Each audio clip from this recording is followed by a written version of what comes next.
Hello everyone, welcome to my channel. I'm Tina. In this video, we will talk about the last component which are very useful in Java web applications, and that is Jakarta Servlet listener. Okay, you can also say Jakarta listener because if we directly search listener in Google, probably it's not the listener we want. But if you're using Servlet listener to search, you will get exactly the topic we will talk about in this playlist. Okay, because we're gonna have several videos discuss about the listener. Okay, and all the things are introduced in the following videos can be used in all the APIs too, because the main changes are only the move the package from Java X.Servlet to a new package, which is Jakarta.Servlet. Okay, so the API is basically no changes. Then the first thing I want to talk about is why do we need a servlet listener? Okay, we already introduced the servlet, which will accept the user's request and provide a response to the client, to the user, right? And we also introduced the filter. Filter is used to kind of like before the request go to the servlet, we can have a man standing in the middle, which can be used to filter the request, like for welcome page, for some admin control panel, they must be logged in or they must have certain roles to access those pages. And we can achieve that use the filter. So last one is listener. Okay, give one example. Suppose we are building a web application, and this web application need to connect to our database. So we want to store the database connection object into servlet context, which means I want to store this connection object in application context global.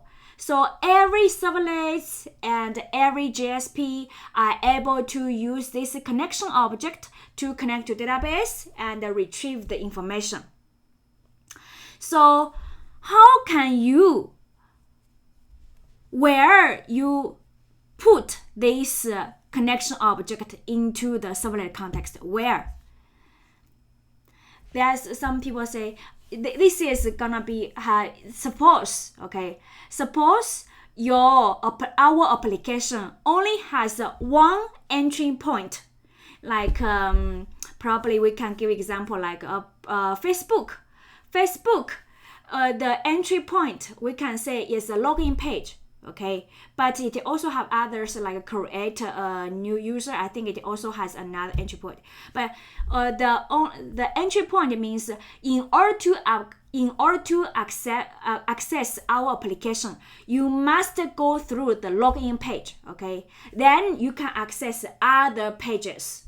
So the login page is the only entry point to our application. Understand? But this one, in this case, we can do is because we have the login page is our entry point. So when we provide or before we give the login page back to the user, we can do is we initialize this connection object and we call the servlet context.set attribute and put this connection object into where? Into the global scope, which is a servlet context, right? And most of the websites are not like this way. We have a multiple entry point, like Amazon.